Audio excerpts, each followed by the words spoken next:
Alrighty, hello, my friends. How you doing? Good to see you all. Welcome.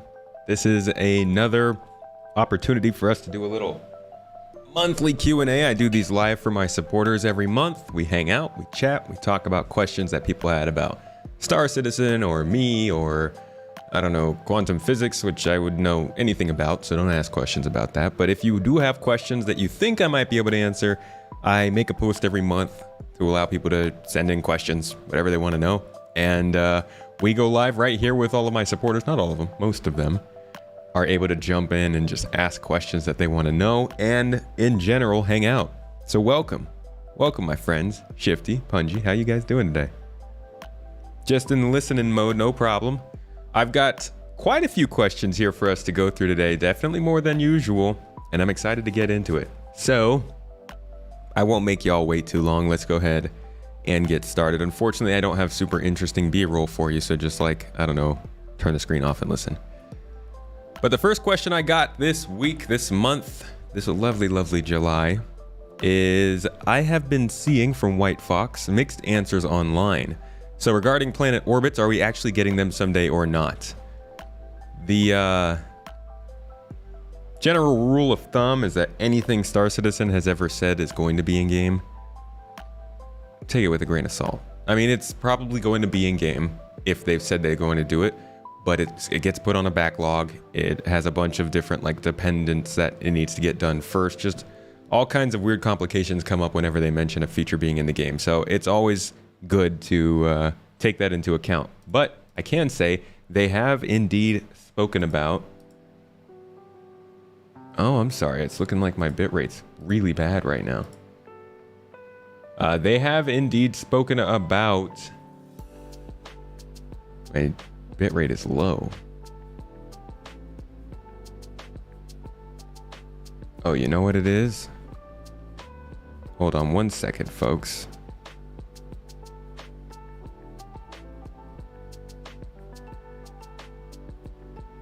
I hope everything is still actually hearable and it's working.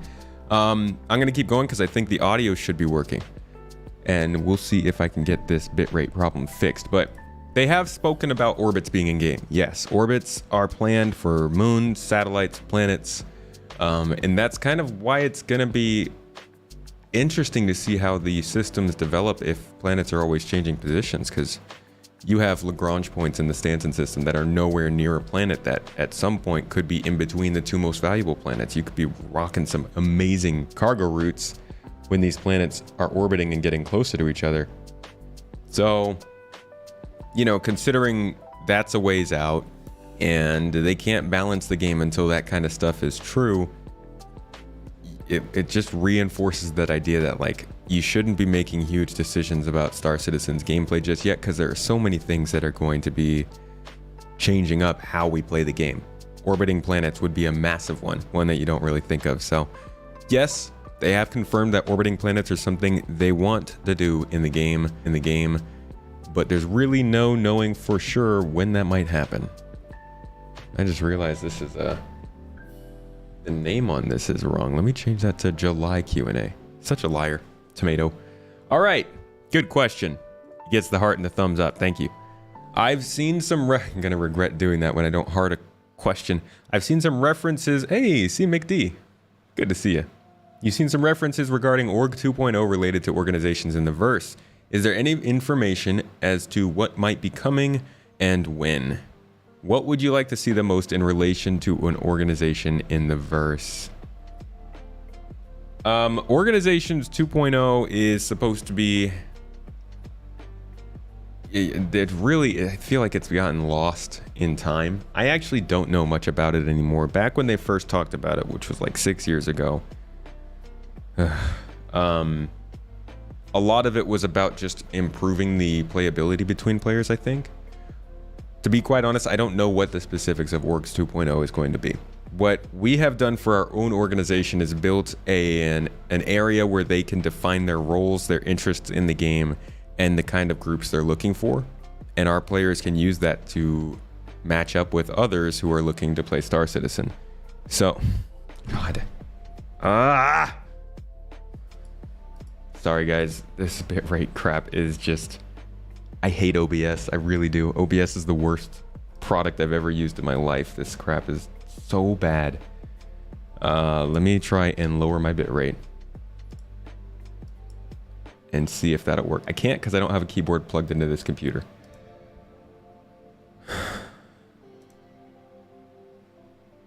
I don't know why everything is going poorly, but it is. Be right back.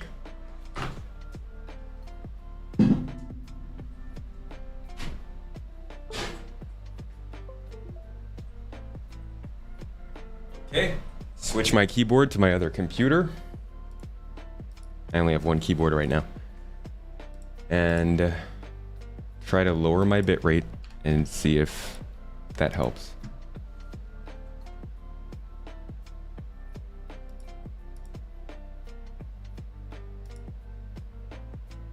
Doesn't seem to be helping. All right, whatever. I could care less. Couldn't care less. We're just gonna keep going. If it's crappy, I'm sorry guys, just skip it. Just skip the video. I'm so over it.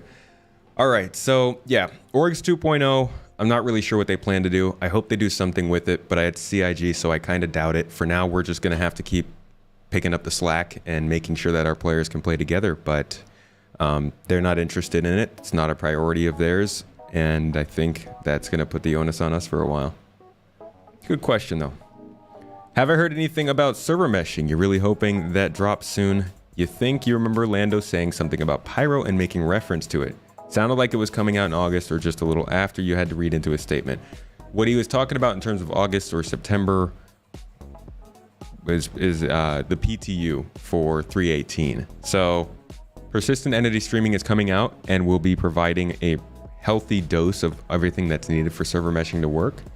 And that will be in closed testing, not closed testing, but like semi-public testing starting probably in August and going likely till October or so. At which point it will then enter the live servers and quite honestly make a couple of really big changes to the game that maybe we'll talk about later. And then there is server meshing, which will be coming with 4.0, which is next year. We don't know yet which quarter. They're aiming for Q1. I doubt they'll make it. So at some point next year, we're hoping that 4.0 will come in, but you know, you can also doubt which years they're going to make it in. So in 2 updates, they're hoping to have server meshing in 2 or 3 updates, but there's really no knowing how that'll go. For the GII 2.0, at the last meeting, you came up with an event and activity template anybody could use. Is there somewhere we could pitch ideas to that end? Yeah, in our events thread on our Discord server, anybody who is in the org is free to pitch some ideas for events if they'd like to suggest some.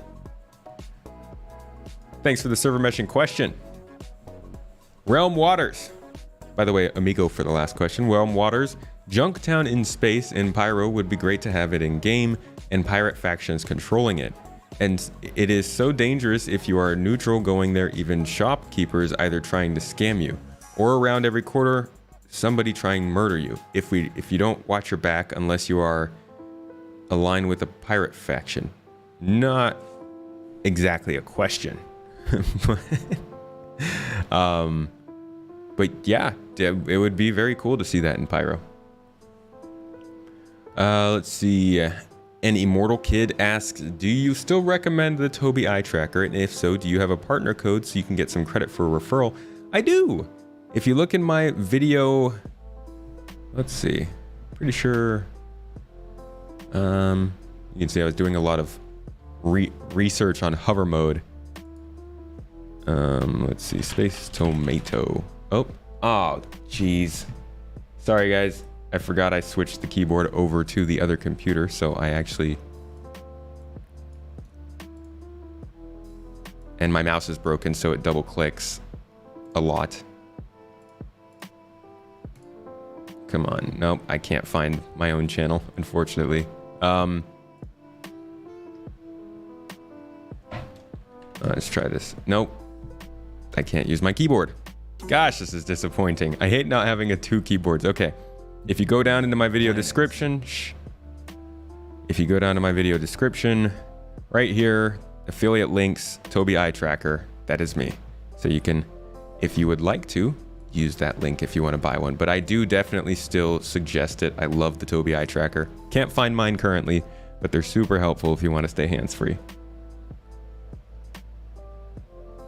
Might because mobile, because stream keeps dying on you. Nope. The stream's not working. I don't know why. It says that 3,000 kilobits per second is not enough, but I just don't care anymore. I'm like this close to just saying no more. It is the most annoying part of my job, trying to stream. All right, next question. Gary East, do you think or know if there will be any new ships to buy in game when the patch goes live? I don't think there will be. No, I don't think they have one planned for this update. I'd keep an eye out on 3.18 though. Will there ever be hyper-realistic human body damage in Star Citizen? Like you can break a leg and can't fly for a week, need to visit a doctor till it heals. So the medical system in the game is actually already reaching that level. If you've never broken a leg, once you do break a leg, you can't walk, you can't run, you have trouble aiming, you can't climb ladders and stuff. So these kinds of injuries are already there. They're not quite to the level that they want them to be. They do want them to get a little bit more intense and debilitating, but also expand the medical system to be able to handle it. But yeah, in-depth injuries are there. I have a video on that on my profile if you'd like to watch. It's from, I think, last November or so. Something like how Demon Souls inspired Star Citizen or something like that. I don't know. I got to change the title to be more about the medical system. You can also watch my tutorial, which was out earlier this year on that too, on the tutorials playlist. But those kinds of injuries, yeah, are going to be a thing.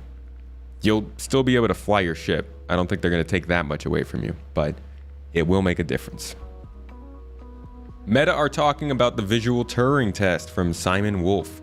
Is there any way that you see that SC might be able to eventually pass, say in 10 or 15 years time? So I had to look this one up, and it looks like this is basically just Meta trying to create a situation in which you can't tell if you're in real life or virtual reality. So I would say if Star Citizen was going to